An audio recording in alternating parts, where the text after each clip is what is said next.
I'll start again. Thanks, Steve. Welcome, everyone. My name is Kate Quinn. I'm Associate Professor of Caribbean History at UCL. And along with my colleagues, Professor Gad Heuman and Dr. Steve Cushion, I'm co-convener of the Caribbean Seminar Series at the Institute of the Americas. It's a really great pleasure to welcome all of you to this final session of the academic year, and especially to welcome our speaker, Professor Alison Donnell. And we would have had her publisher, Polly Patullo of Papillot Press with us, but she's unfortunately having a bout of laryngitis. So just a few words of housekeeping before I introduce Professor Donnell. As Steve said, this event's being recorded. So if you don't want to appear, please switch off. And can everyone, of course, make sure that you're on mute during the session. In terms of the running order, Alison will speak for about 30 minutes, and then that will be followed by Q&A. And as usual, you can either put your question into the chat, or I'll invite you to unmute and ask Professor Donnell directly. First of all, a brief introduction to our esteemed speaker and to the book that we are celebrating. Alison Donnell is Head of Humanities and Professor of Modern Literatures in English at the University of Bristol.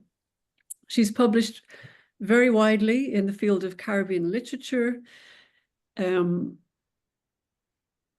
with significant contributions to literary history, gender and sexuality studies, the recovery of women authors, and the significance of literary archives.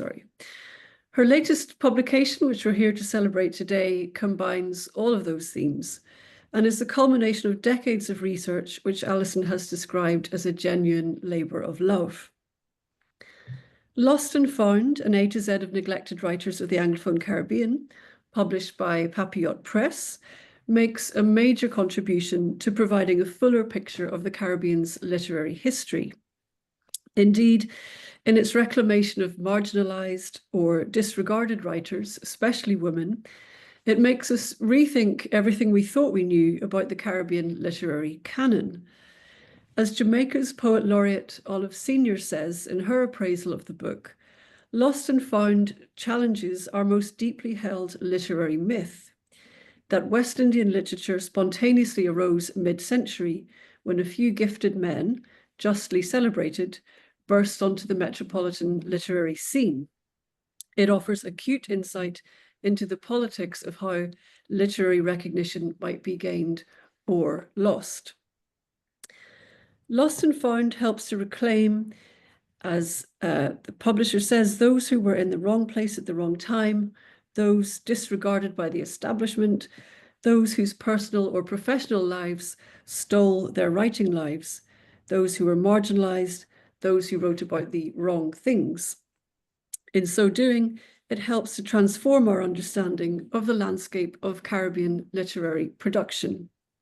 So I'm delighted now to hand over to Alison to hear more about her research into those overlooked voices with her presentation of Lost and Found, an A to Z of neglected writers of the Anglophone Caribbean. Alison. Oh, thank you, Kate. Thanks for that lovely introduction, and thank you for inviting me. Thanks to colleagues at the Institute of the Americas at UCL for hosting this launch. It's a real delight, actually, to be discussing this book. I actually feel like I can ask people to buy it because I've published it with an amazing publisher who's made the work accessible and affordable. And that's not a position that we normally in as an academic. So much of our work is published in editions which are terrifyingly expensive and inaccessible. So it was really a determination to work with a publisher who actually has that kind of reach and accessibility. So I'm, really feel happy to celebrate it and encourage people to read it. And I'm really aware already, actually, that it's reaching different audiences to more standard academic work. So that's really thrilling.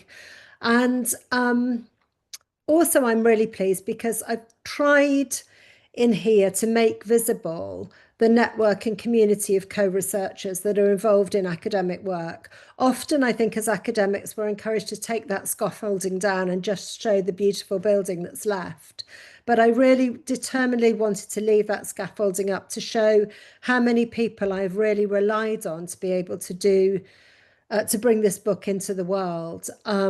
So, I want to make it really clear this isn't just my book. I've written most of 17 entries, but the book is really enriched by the entries of Chris Campbell, Ronald Cummings, Marta Fernandez Camper, Joanne Hillhouse, Evelyn O'Callaghan, who's here with us, Jeremy Pointing, and the contributions of Winston Minot and Nalini Mohabir and Aaron McHattie. So there are other scholars who've written some of the entries in this work, and behind that there is the most huge, enormous network of academic colleagues.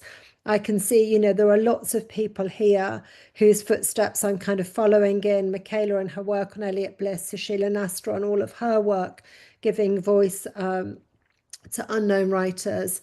And, a particular debt to Benedict Ledon and Evelyn O'Callaghan on this call, who read this work, all of it, as it came into being, which was a really big ask. But also that network beyond academic colleagues to so many librarians and archivists who've made this possible. I can see Kirsty McHughes on the call, and Kirsty's kind of amazing preparation of the Blackwoods magazine correspondence and manuscript files at the National Library of Scotland really, well, not only advanced my research on one of the writers, Edwina Melville, but actually helped me to find that Elmer Napier was also in the same place, which I hadn't known. So, so much effort has gone into this work that's not mine. And I hope that that's obvious. Another big shout out to secondhand booksellers, without whose literally looking out for me, looking out for titles that I would have been interested in. I would never have found Barbara Jones of Trinidad if Andy Tate of Black Rock Books in Barbados had not always set aside anything by a mid-century Caribbean woman writer and emailed me to say, I think I've got something you might like here. So it's really, this work is kind of, I feel like I have been a channel for a lot of it. And that's been a real privilege, and particularly to work with the relations of the writers who've been completely critical to being able to bring back people like Vera Bell, Edwina Melville, Monica Skeete. It just would not have been possible without them, and their generosity in sharing personal stories, family stories, manuscripts, and really making me feel part of their recovery stories. And I think, one of the other kind of pleasures of this book is almost a sense of relief, because when you reach sort of more than 30 years of an academic career, you're so keenly aware of what you won't be able to achieve, what's beyond your powers. And in some ways, this book is a kind of handing on. I feel like it's full of little, hopefully well-formed batons to future scholars who can pick them up and run with them. And so I feel like, in a way, it is part of me kind of handing over much of what I could see, but I couldn't actually achieve. So it also says, I guess, something about the journey of academic life during those 30 years, this book, and I'll talk about that a little bit later too.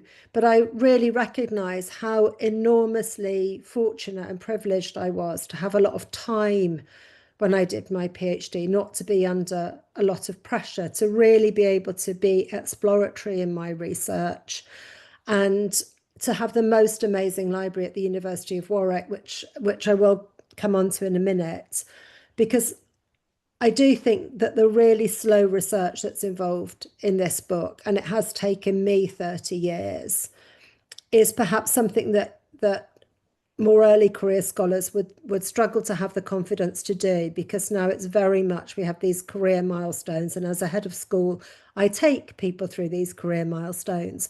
But I'm also very aware that the kind of work that we might want to achieve across our career needs to work at a different pace and evolve at a different pace and accrue at a different pace. So I'm hoping that the bibliographies that are in this book will, as somebody already said to me, I've tickled them into doing a PhD through those bibliographies, because it kind of is a foothold into what often feels like a really difficult wall ahead, a brick wall ahead, when you're trying to find something that hasn't been written on before. So moving on now to actually the book, I just wanted to kind of really say huge thank yous to so many people who are here and not here, because whatever is in the book won't be equal to the generosity and the work that was shared with me. So the first slide, I think, was a kind of sense of the why, like why did I want to do this book? And the first line on there, feminist indignation. So I think a lot of it does go back to my first encounter with Caribbean literature in the 1980s. I was at the University of Warwick and I was taught by truly one of the most inspiring, enchanting tutors that I could ever have wished for, Michael Jilks, a Guyanese Michael Jilks. And he completely, obviously, Caribbean literature has been, my inner life since then. So he was the most fabulous tutor. But he taught us Nancy Morahon for women's writing. And I remember asking him, where the women were that I could read alongside in the Anglophone Caribbean. And I'm pretty sure that I was told that Merle Hodge was the earliest of those. And I think at that time I was very, very involved with a kind of feminist movement. And I guess I just instinctively and politically thought that can't be true. If the men were writing, I know there were women. I know there were. I just need to find them. So I think that was one of the really early drivers for me, was to find those women and to understand why I couldn't see them. And then I've put the next thing as expert curiosity and amateur discoverability. So when I carried on to do my doctoral research at Warwick, which was just the most amazing sense of freedom, I used to go and just literally sit between the literature stacks up on what I think was the third floor, but I could be wrong. It might have been the second. And just sort of, well, apologies to any librarians on the call, but I used to pull down like almost half a stack and sit there and read my way through it and then carefully put it back. And it occurred to me really early on at that point that what I had been sort of taught was a highly curated version of what had been written, and that there were lots and lots of women's writing.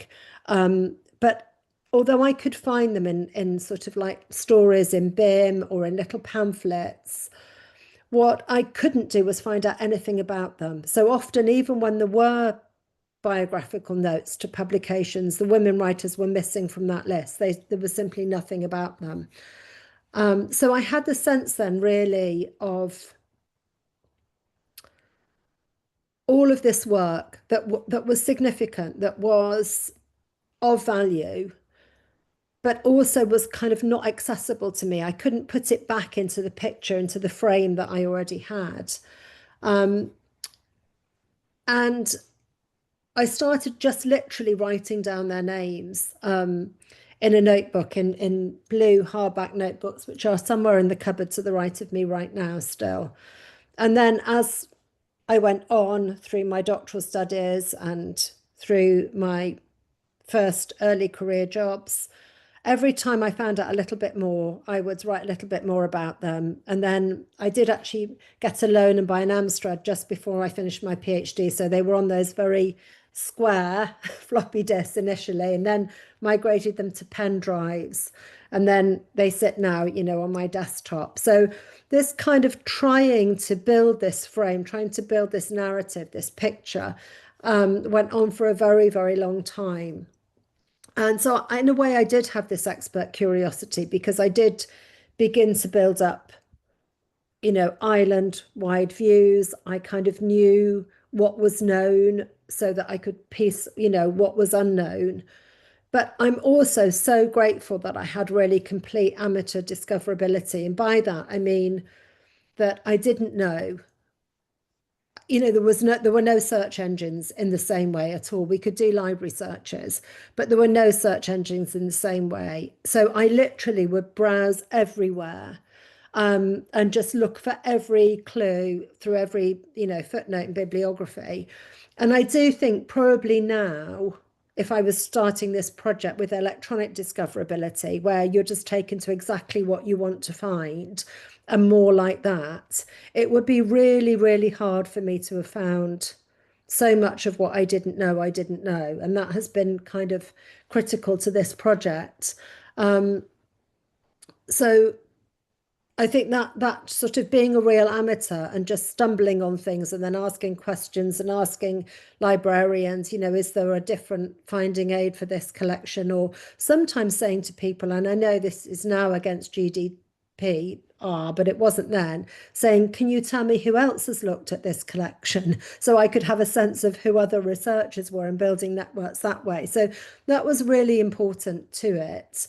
And then I think as well that dawned on me really when I got my first job that if I had been so critical of other people's selections and how exclusive they were, what was my responsibility going to be? Like none of us work in, like we all say, oh, I work in a field called literature or Caribbean literature, but we don't work in that field. We shape that field. The field is nothing beyond our choices and our inclusions. And so I think that responsibility really dawned on me, like, how am I going to manage this knowledge I have about how much has been left out? What will I do with that in terms of my own career?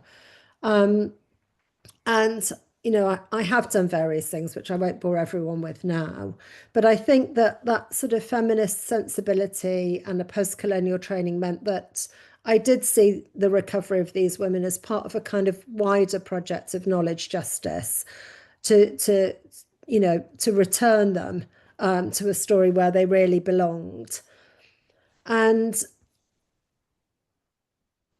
I think the turning point for me was probably that sort of having had that awareness of loss and all of these lists and documents of loss was I won some funding from the Leverhulme Trust, which was a real game changer, and so thankful to the Leverhulme Trust because they fund amazing work in a time where we don't have much funding in humanities. And I'd actually written Finding the Women Writers as one of the PhD students' projects, but she didn't want to do that. And it came back to me to do that. And I really, at that point, had more time to delve into the little magazines, the BBC scripts, the local publications, the educational publications, and to work that. And as it happens, just at the time that I had money to go and do a lot of international travel and archival research, we also had a global pandemic and archives and airports were closed. So a lot of it actually returned me to my own library that I had been building, but not necessarily really being able to attend to. So I started an A to Z, and if any of you here are on Robert Lee's amazing listserv, you'll know that Robert would circulate all of the entries as they came. And again, I didn't write them all myself. And they were on Facebook, and there was so much interest in them that it really struck me that people, even figures who I thought were quite well known within the unknown, lots of people said, I've never heard of this person before. And there was a lot of enthusiasm. And then the book really came about in its current form when Polly approached me and said, how about publishing this?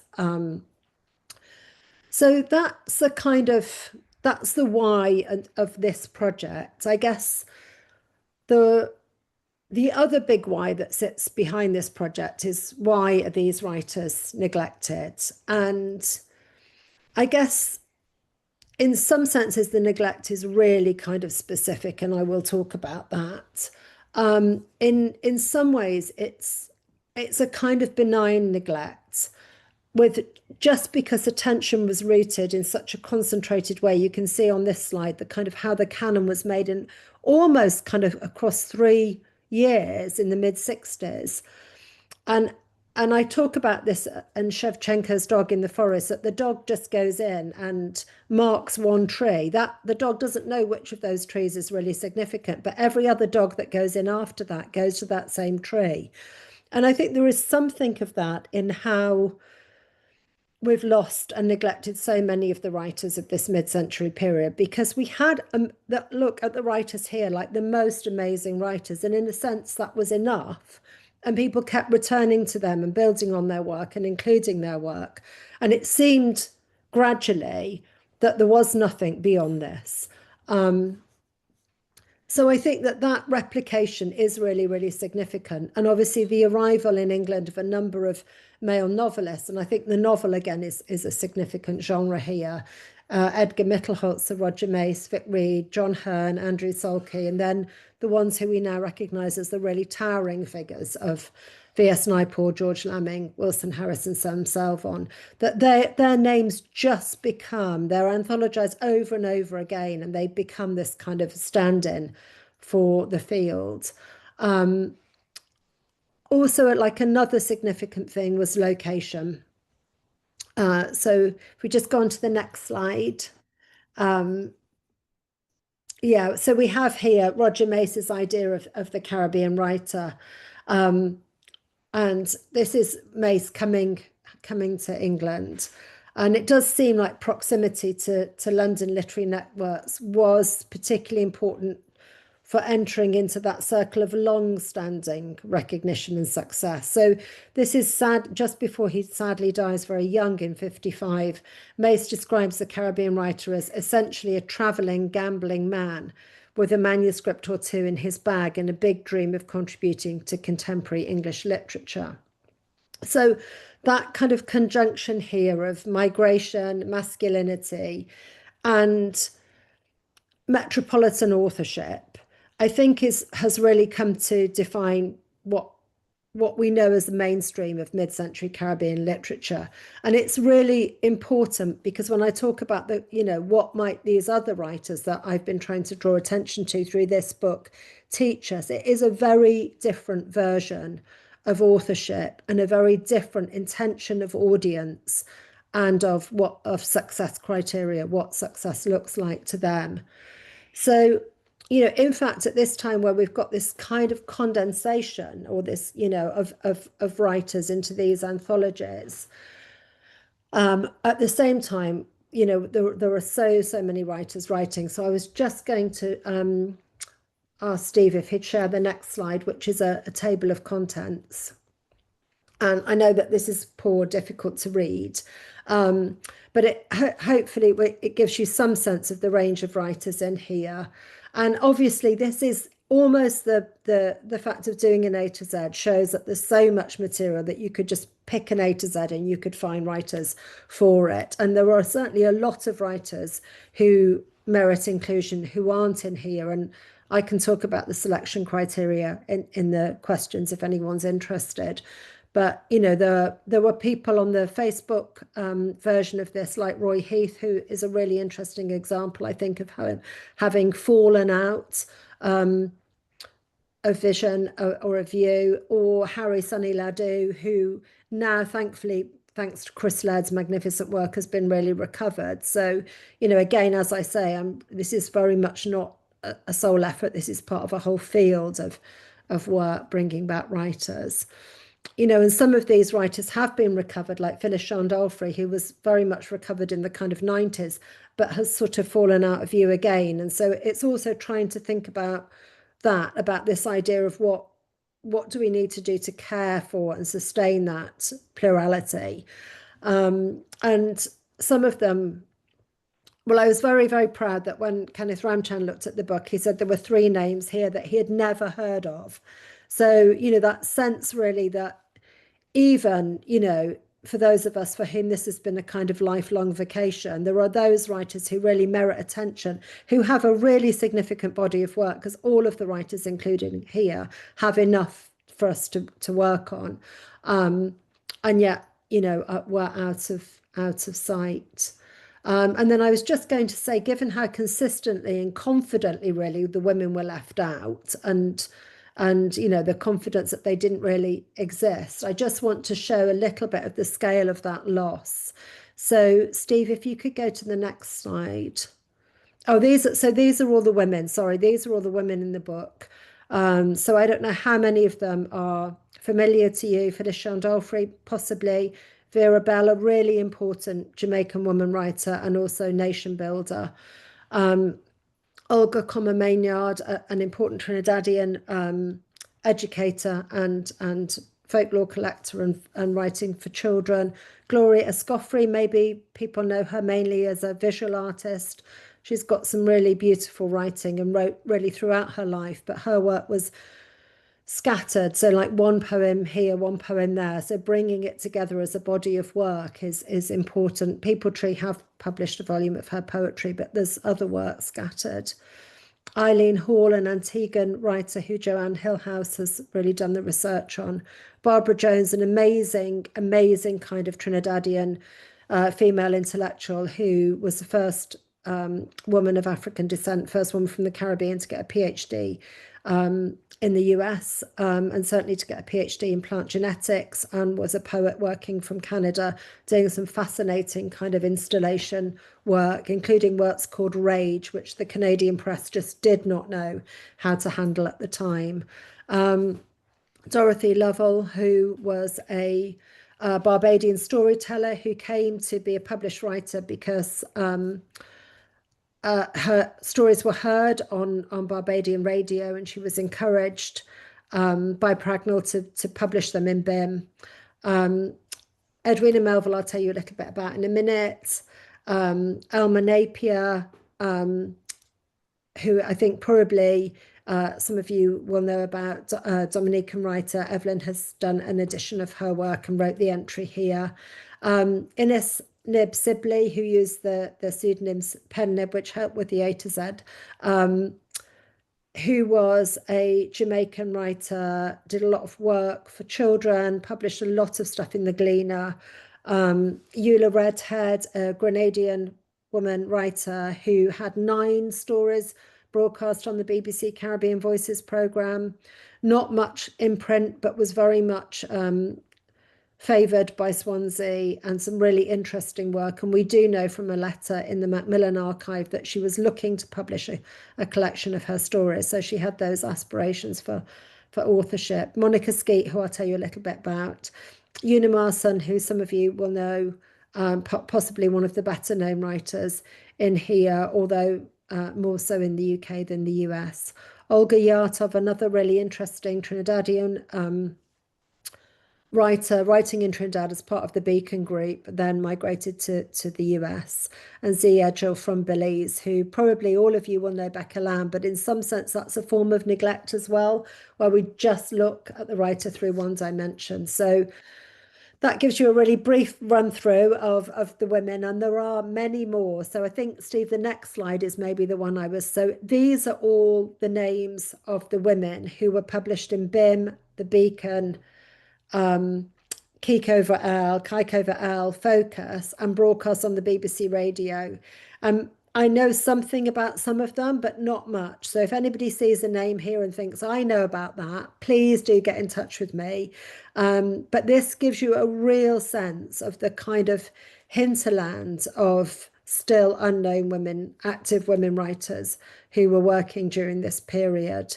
And how many books or studies have we had of these little magazines or of the Caribbean Voices programme that have just not mentioned at all, barely a single woman writer, and certainly not acknowledged so many women writing for those venues.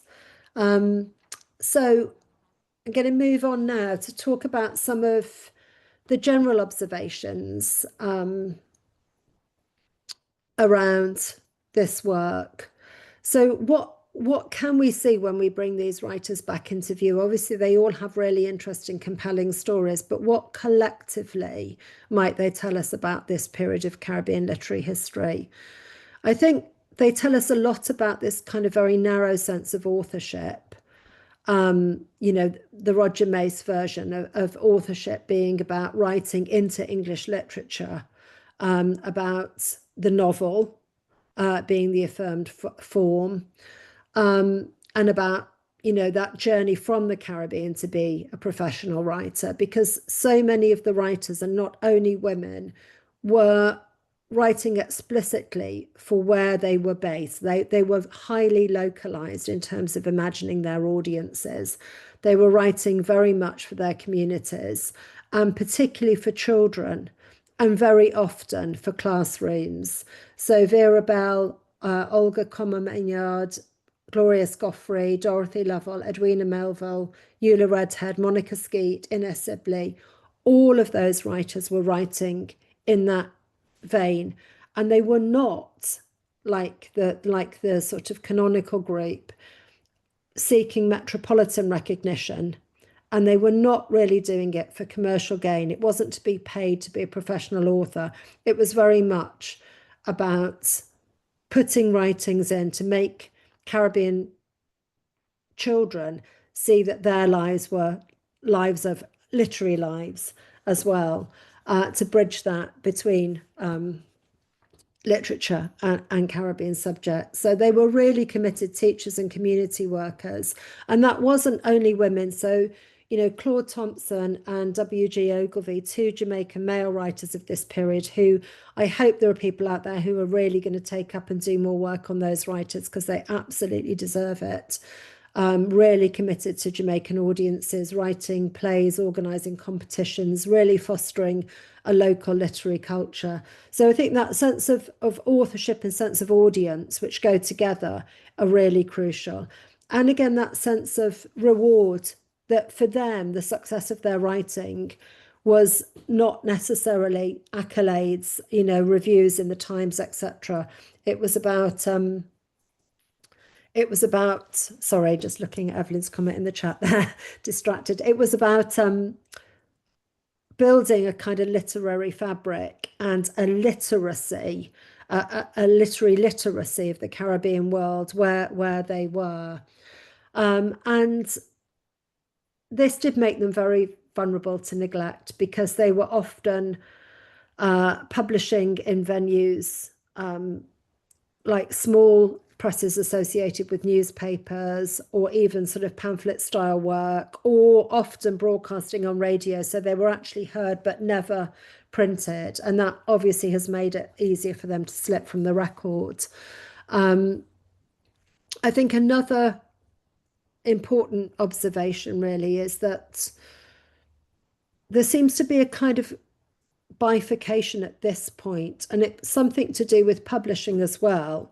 And I would need a publishing expert like Gail Lowe probably to help me think this through. But there is a notion, I think, of what the literary aesthetic looks like, and then what works are of educational or cultural value, but not necessarily literary. And I think the novel certainly was a marker of literary success, whereas a lot of the sort of short fiction, sketches is another form that's often used, were seen to be sort of educational interest or of cultural interest, but not really of literary value. So I think that kind of calibration of where the kind of literary lay is also something that was happening at this time, and had a consequence on who entered the canon and whose work was picked up ultimately by literary critics. Because to my shame, it hasn't been until yes, they were writing in vernacular voices very often, not entirely, but including that. But to my shame, you know, I didn't in my early career go to all of the textbooks assuming that the quality of the writings in there would be as good as in those Faber anthologies. So I think that, you know, we didn't include those works, educational works published by educational publishers, in university syllabus. We didn't include them in our writings. And so we kind of contributed as a scholarly community to that kind of hierarchization of different forms of writing. But that was really, I think, fed in by location. And then I guess the exertion to recover. I mean, Michaela on the call could probably tell us about her work on Eliot Bliss. I'm sure so many people who've tried to recover a writer know how long it takes. And often it's a really lucky break when you find the right connection. But having said all of that, I'm going to spend, I think I've got, Kate, if I got about 10 minutes or a bit less. Yeah, you can have 10 minutes, sure. Yeah, okay. I'm going to spend the rest of the time talking about a couple of the women. But I also want to say, you know, that there's plenty of evidence that the women were absolutely directly dismissed. So I talked about the more benign neglect, but there are some, you know, they were on the BBC scripts, they're referred to as appetizers to the work of male writers. There are kind of like, you know, comments of when she's not looking after her husband, she writes a little story. And that kind of reignites my indignation because, as you would imagine, very many of these women were absolutely incredible. There was nothing diminutive about them. You know, Ada Quayle, who's in the book, came to Britain during the Battle of the Atlantic. Vera Bell, you know, divorced her husband, raised her children as a single mother, and was going round taking names for the electoral roll while running a department in the civil service and writing. Edwina and Monica I'll talk about a little bit. So finding them then was quite an adventure. I will just run through some of the research methods. Steve, I think that's the next slide. So some of them, exactly as you would imagine, libraries and special collections, you know, which have been really fundamentally important. Online newspaper libraries and local newspaper libraries, often with that terrible experience in Caribbean libraries, or at least I had this experience last year in Guyana of turning over the pages where I was looking for the stories and seeing that they've been sliced out or stories have been cut out. So there's a lot of loss as well as found in those experiences. Going through the microfiche at Caversham, which I know is not that accessible anymore.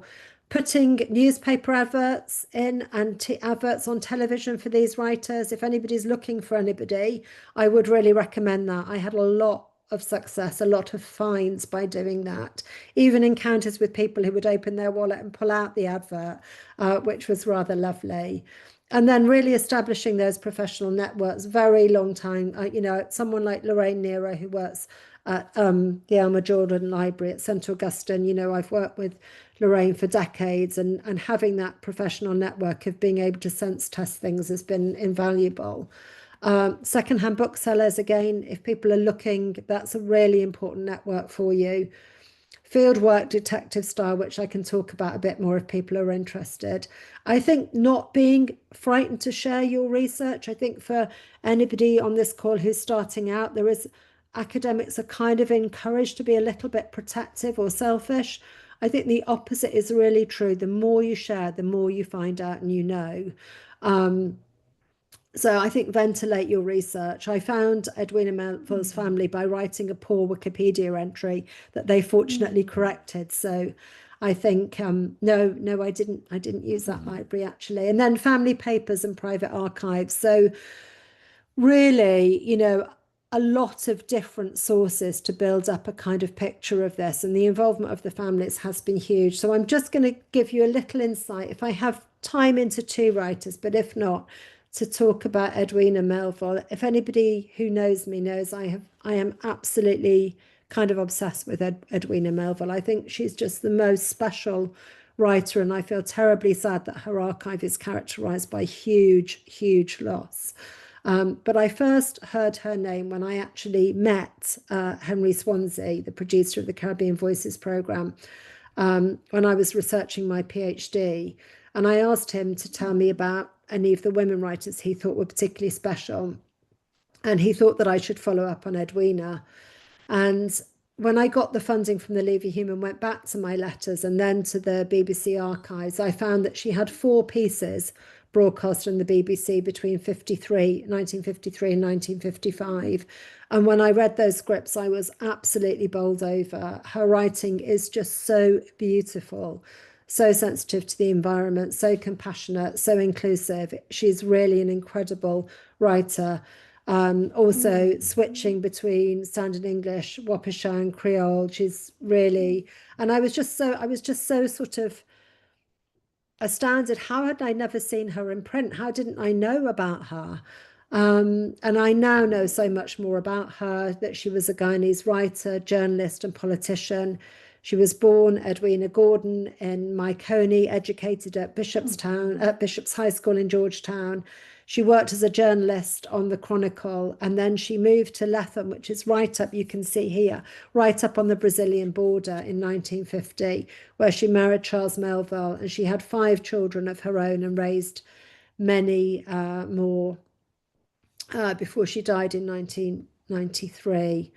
So it's really interesting, and I could say a lot more about this, but she doesn't appear in national accounts of Guyanese literature at the time. A.J. Seymour just keeps anthologizing really early, like poems of hers that she wrote when she was 16, and all of the work that she's sending just doesn't land. So there's something going on there that's too complicated to go into now. But to return to Swansea, I just want to also show this kind of neglect and how finding some of these writers makes us rethink some of the stories we have about the making of Caribbean literature. So Swansea said to me, telling me about her, or just stay on the other slide a second, Steve, otherwise we give it away. Thank you. He said, far away on the high savannas of the Rupununi in Guyana, there was a particular favourite of mine, a girl called Edwina Melville, who was the only writer to send material direct to London. I often wonder what happened to her. So, you know, Swansea really admired her, but he like, she was really formidable, you know, woman. So, you know, his description of her as a girl, and I often wonder what happened to her, as if he didn't assume that she could make it as a writer. And so I went back and looked for their correspondence in the archives, and she's very keen in all of her letters to him to tell him that she has ambitions to be a serious writer, and she wants to write a magnus opus. And he accepts one of her stories called Fishing in the Rupununi. In 1954, he returns her poem, suggesting she needs more work on her technique. And of course, we have nothing of what was returned from the BBC, sadly. Nothing survived. There were no copies of the rejected scripts. But he tells her she needs nothing more than her racy prose. And we now know, because Swansea's diaries have been published really recently, that he wrote in his diary entry on the 18th of June of 1954. And then, Steve, you can go to that slide now. Thank you. So in the diary entry, he writes, Gloria Vaz reads a sketch, The Voice by Edwina Melville, describing the reception of one of her broadcast stories on the lonely ranch and Pranza on the remote Rupununi plateau. True art, if artless. I sent the script to London Calling. It is the most vivid thing I have ever seen on the GOS. So here we have the very man who's been credited by the likes of Kamal Brathwaite and George Lamming for his creation of Anglophone Caribbean literature, identifying this writer, who none of us would otherwise know about, as the most vivid piece of writing. Swansea kept the photograph of Edwina on the previous slide with the water buffalo and her two twins in his diary. And in September of that year, her amazing story, The Voice, was published on the front cover of the Listener magazine. But this is the letter that he sends to Edwina. So in his diary, he writes, it was the most vivid thing I've ever seen. And in his letter to her, which I only know because she had transcribed some of it into a letter to her sisters, in a letter to her, he says, I hope you will be pleased by seeing what has become of your script. Don't imagine, I implore you, that it has set the Thames on fire and that you must come at once to London to follow it up. But it is a pleasant success all the same. I hope others will come to you in the future.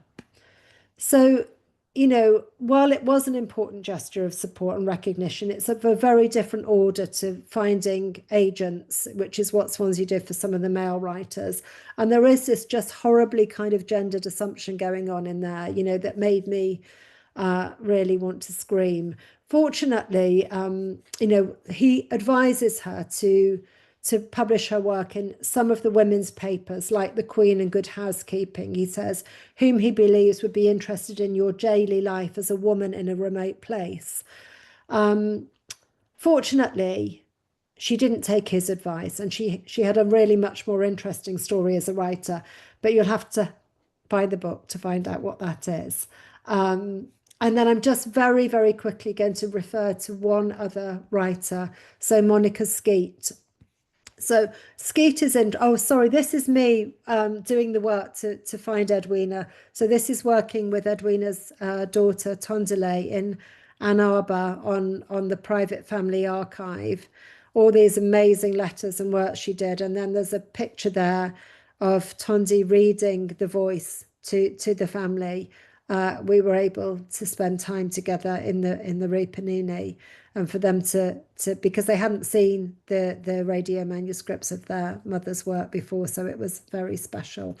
And then very quickly, just to mention Monica Skeete, because Monica Skeete's really interesting because she does sort of fall in some ways to the more conventional kind of biographical arc of what we think of as a Windrush writer.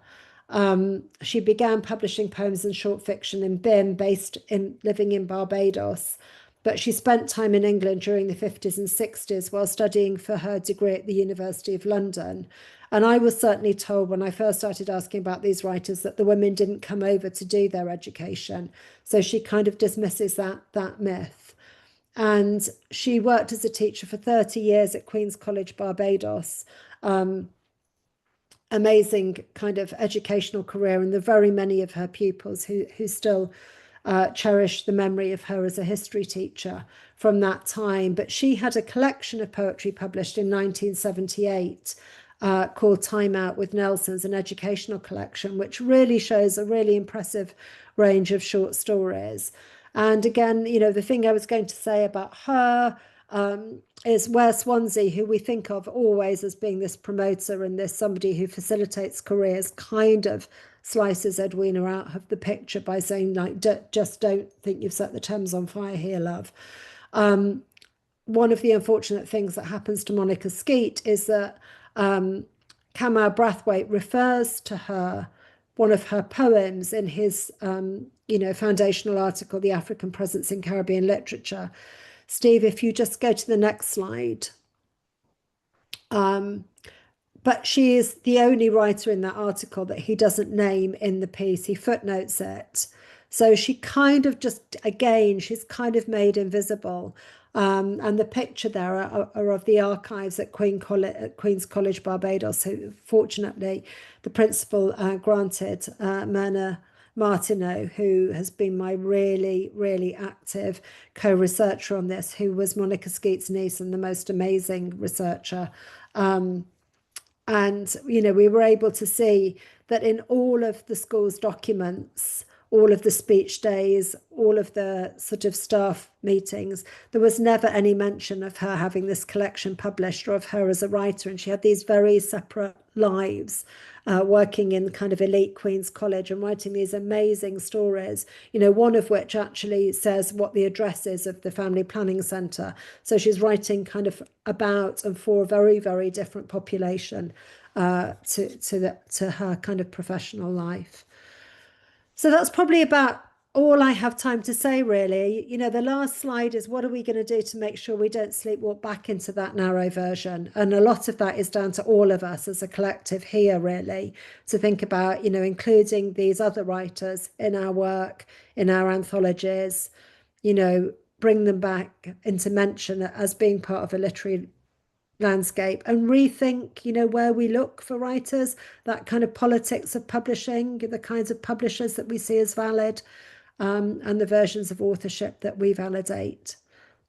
Thank you. Thank you so much. That was wonderful talk. There's so much to get into there. I was very happy at the beginning to hear the shout out for all of the librarians and the secondhand booksellers and the importance of people being allowed to do what you called slow research. I think there's really important questions there about canons and how they're formed, about what gets counted as what gets valued as writing, about the sense of place, so the localized places that these women and other authors were working in, writing for their communities, versus what I loved, what you called the migration, masculinity, and metropolitan version of authorship that we're so familiar with. So I have a lot of questions, but I wonder if I can just begin with one that we started to talk about just before the seminar began, which is the relationships that you developed with some of the families in doing all of this amazing research, and how have they, you know, responded to this recognition, long overdue recognition of their loved ones? I mean, it has been really the kind of deep, deep joy of this project, and almost why it was hard to put a full stop in any of it, because a lot of it is sort of ongoing. And as I said to you, Kate, I haven't included in this book any of the unpublished sources because it's really up to the families to determine what would they like to do with those works. But we have, through working together, uncovered a kind of huge amount of unpublished work by, I've been really focusing on the women writers, but partly because I have found relations for those. So I would love, if anybody here knows a relation for Claude Thompson or W.G. Ogilvie, I would be really, really keen, because I actually think that their work needs to be brought back into print as well, and that's much harder if we don't have a connection to the literary estate. But it has been, I mean, I don't know whether Myrna or Tondelay are on the call today, or any of Vera's relations. But it has been really, I mean, a different level, really. I mean, we all know that academic work is sort of rewarding in various senses, but when you go on a journey with a family to touch papers that are difficult. In some ways, I feel like having someone who's not emotionally connected to them, although I've become very emotionally connected, has helped those families to kind of look back at things and stories and often think of the generation before them. So often their nieces or grandchildren. So Barbara Chase, who is Dorothy Lovell's daughter, had published Dorothy's stories. So she had in advance been very, very keen to see her mother's work recovered. So, the families are at different sort of stages themselves. Whereas for others, I think they just, because, say, someone like Edwina had been so lost in a Guyanese literary landscape. So just could not. And I mean, some of the letters that she wrote after they came back, they were in Brazil for a while. When they came back, she got a pardon from, not that their family had done anything wrong, but they had to be allowed back into Guyana. And she tries really hard to re-enter literary circles to make those reconnections. But it's quite hard to think that she had no recognition.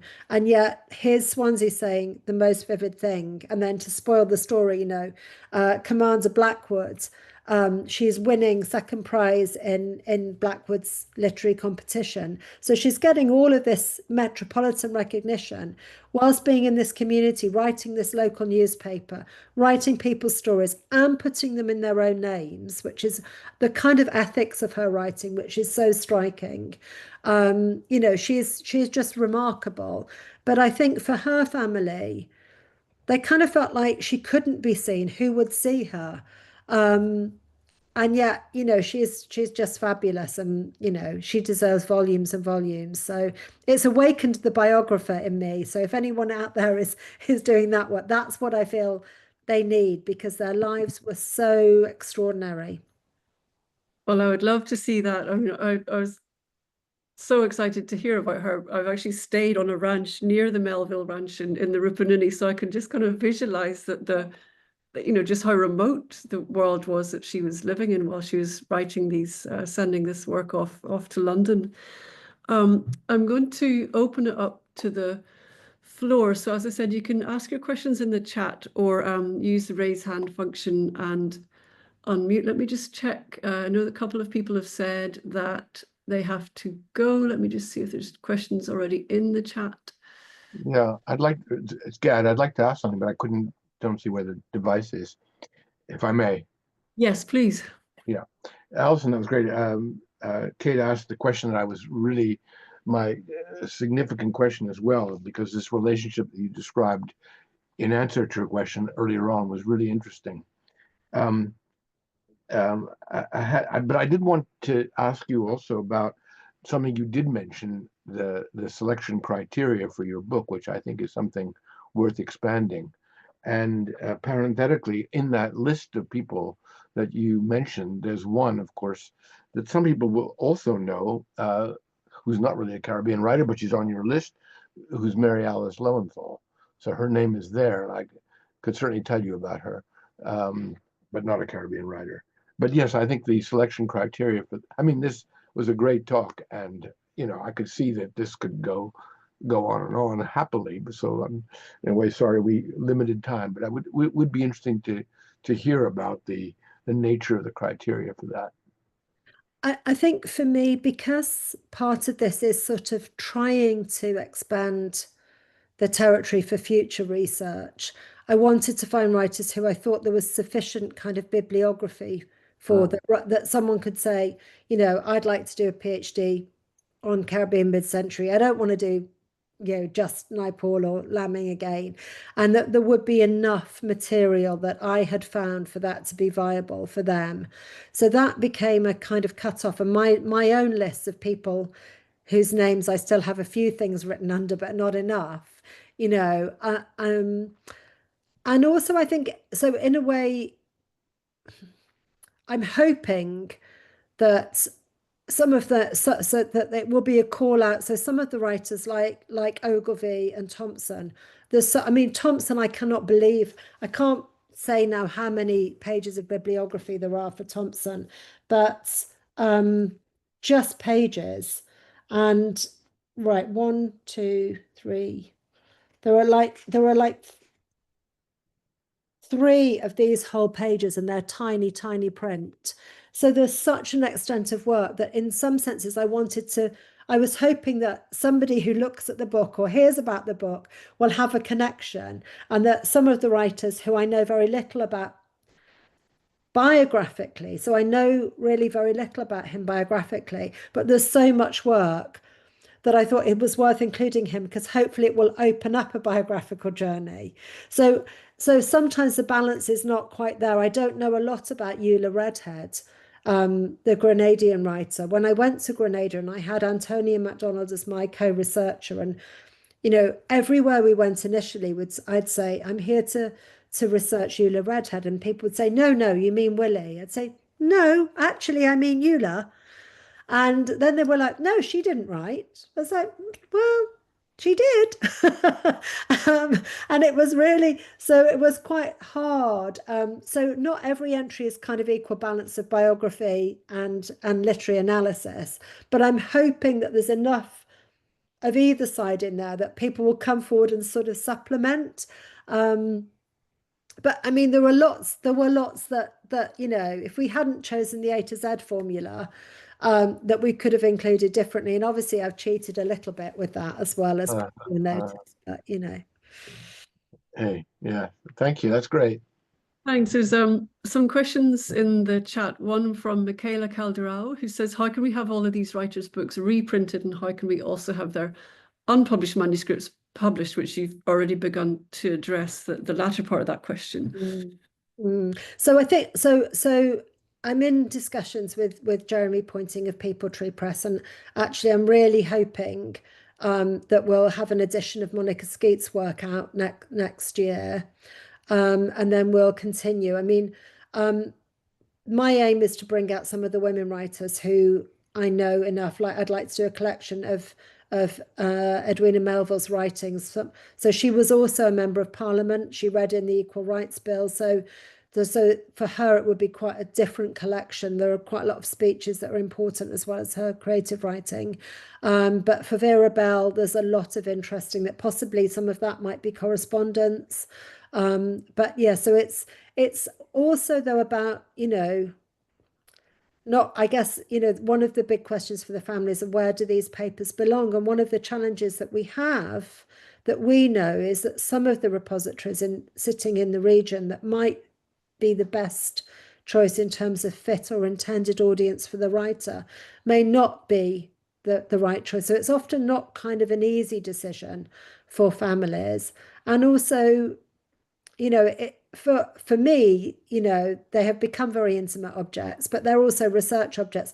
I can see how important they are to the future of the field, but to families, they have a different resonance and significance. So I think, it's been interesting for them, for the very first time last week at London, for the families to meet each other and perhaps see the significance of their relation, not just as an individual, but part of this broader, which is happening, this broader movement right across our fields to restore writers. Thank you. I'm going to read out a sort of cluster of questions from the chat, and then you can sort of answer. So there's a question from Silu Pasco, who asks how many of the male writers were influenced by their female teachers in the Caribbean. You mentioned a lot of educators among those women. Let me just scroll down. I suppose I don't, because, I'm working on writers who are no longer alive, it's hard for me to know that. What I would say is of our contemporary generation now, what has been really formative, which is another project which, it really interests me, but if anyone else wants it, hey, I'm putting it out there now, is the relationship between the Caribbean writers and the Caribbean Examination Board, because a lot of our present writers read the reading list of the Caribbean Examination Board. And as we know, writers and academics were involved with that. So it's really interesting to think about the kind of literary education that our contemporary writers had. So I think that they were influenced by the education system, perhaps. But what some of the pupils of Monica Skeete told me was really significant was that they only found out about Cuba from her, that sort of in Barbados, Castro was a dirty word in most households. And they found out from her about the history of Cuba and could read Caribbean history through a different lens because of her. So, that, and I should say that her father was Martineau. I don't know if any of you know the Martineau House in Barbados, but that's where the Barbados Workers' Union and the labour movement kind of came into being. So she came from this very sort of powerful, her father had a very, very powerful political sensibility, which is in her work and obviously was in her teaching.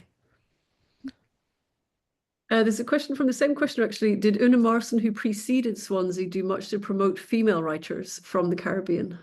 So we don't really have many of her. There's not too much correspondence, sadly, from Una Morrison's period.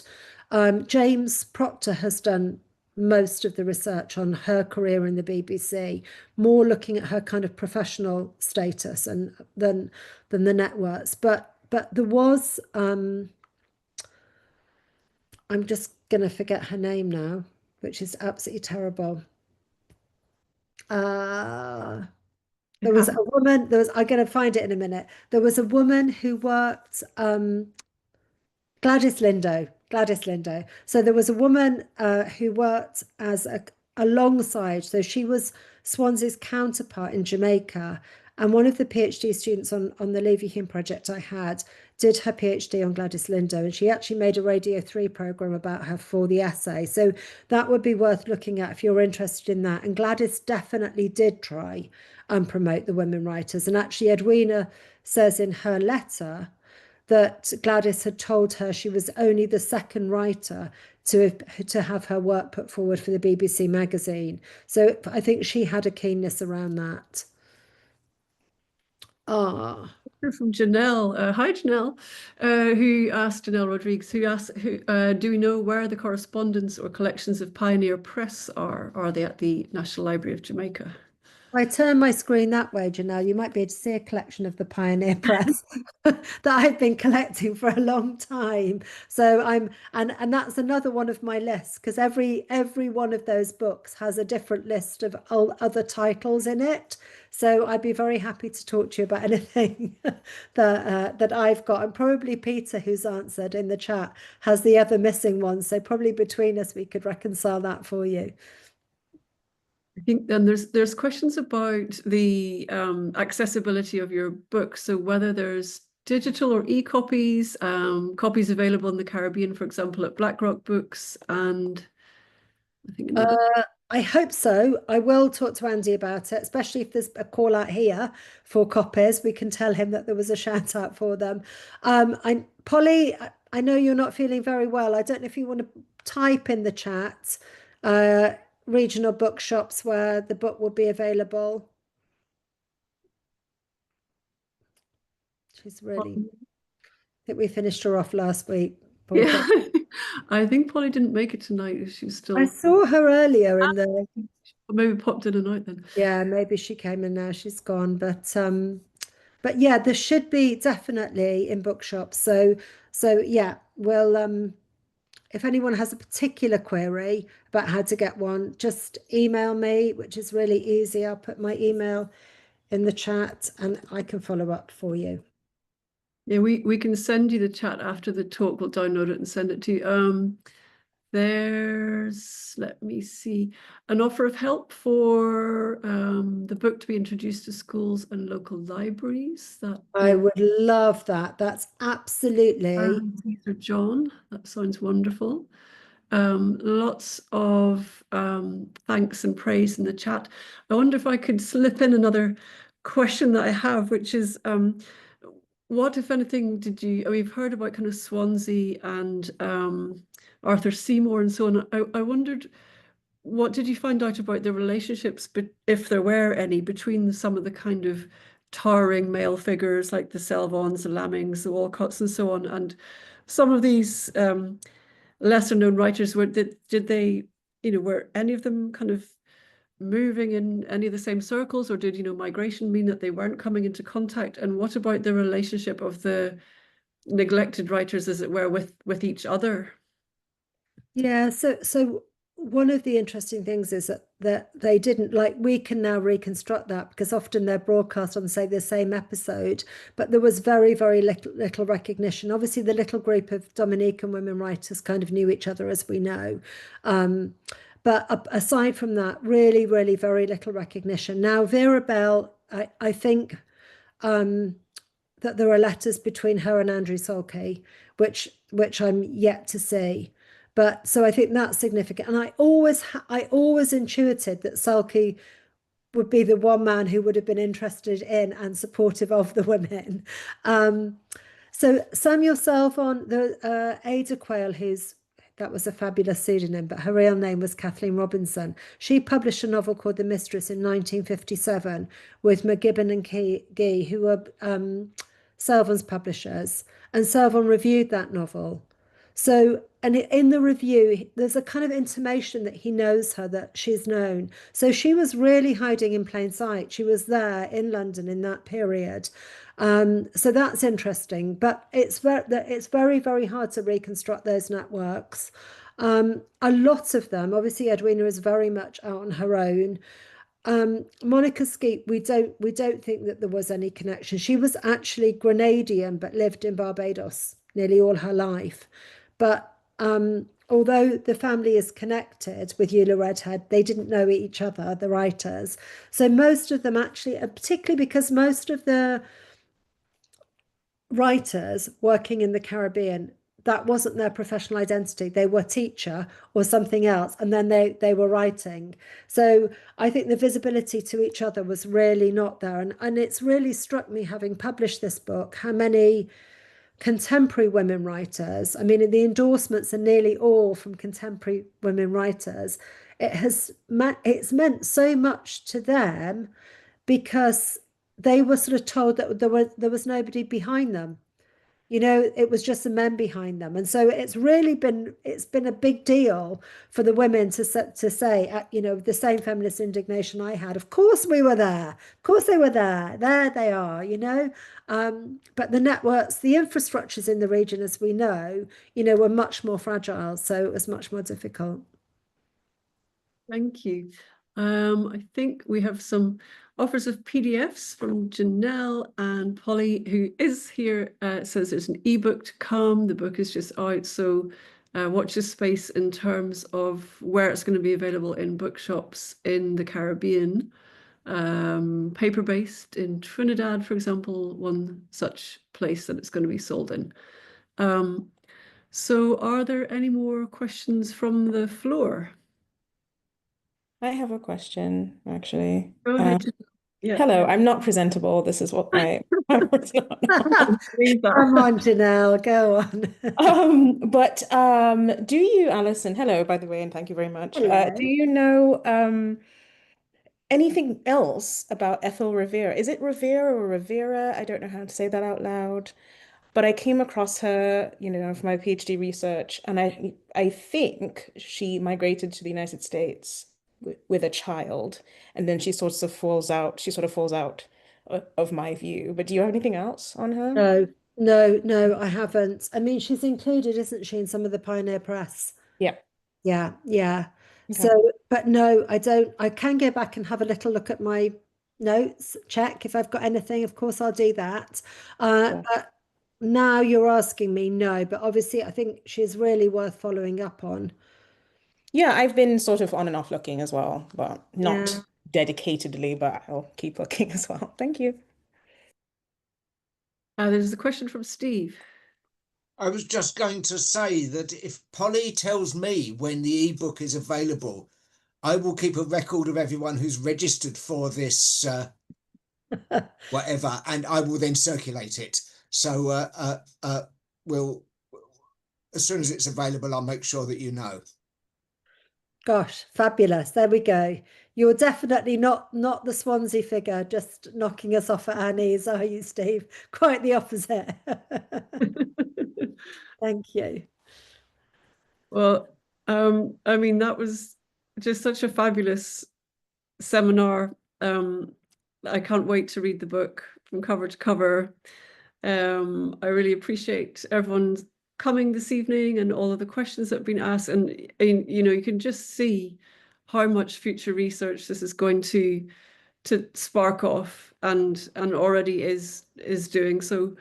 And I think that's a wonderful thing. And a kind of culminating point of 30 years of research, and tells us all that, you know, those little notes to self that we keep in in our journals or in kind of files on the computer that don't go anywhere, that maybe one day they can be put to good use. So I hope everyone can join me in thanking Alison Donnell for this wonderful presentation, and of course we encourage you all to go out and buy the book.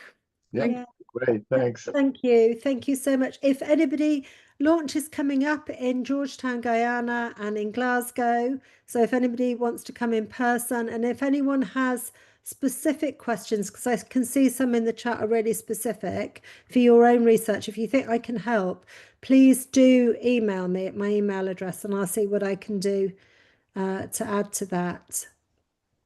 Yeah. Wonderful. Lots of thanks coming in. And as I say, we can send you the chat so that you've got there's a good praise for a launch in Guyana there from Scott Tinga Key. Yeah. I've always thought there should be more Thank you. in the rebellion. I sympathize with the research since I spent 20 years or more searching for Elliot Bliss. Mm. So, you know, I feel like sort of we are family.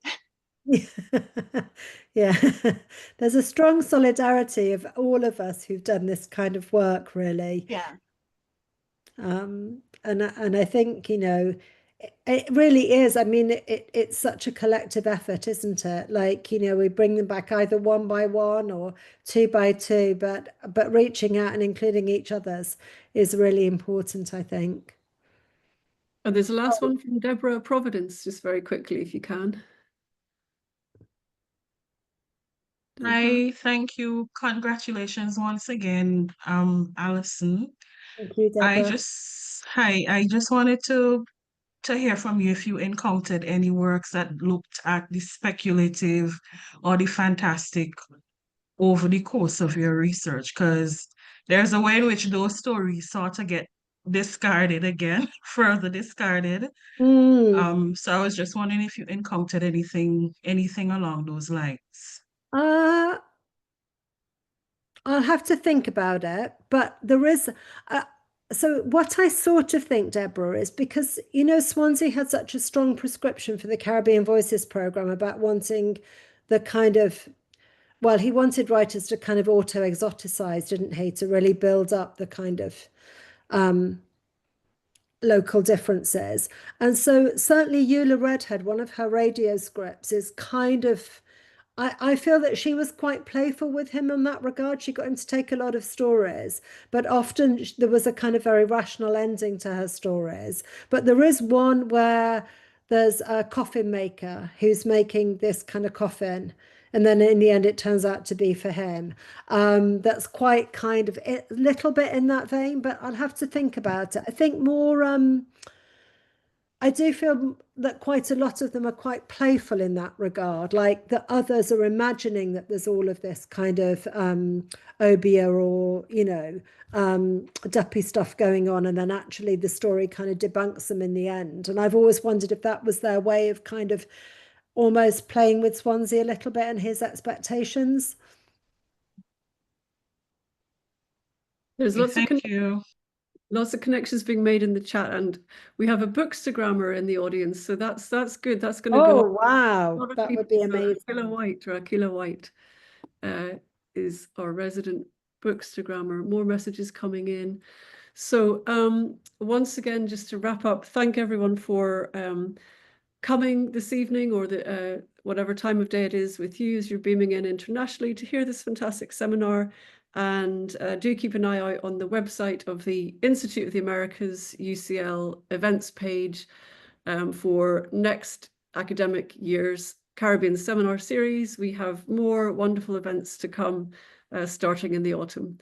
So if you want to be on our list that gets sent out for these seminars, do get in touch with me or with Steve Cushion or Gad Human, and we will add you to the list. So thank you, Alison. And thank you all. Yes, thanks, Alison. That was great. That was really good. Lovely to see you all Thanks. again. Meet Thanks. new people.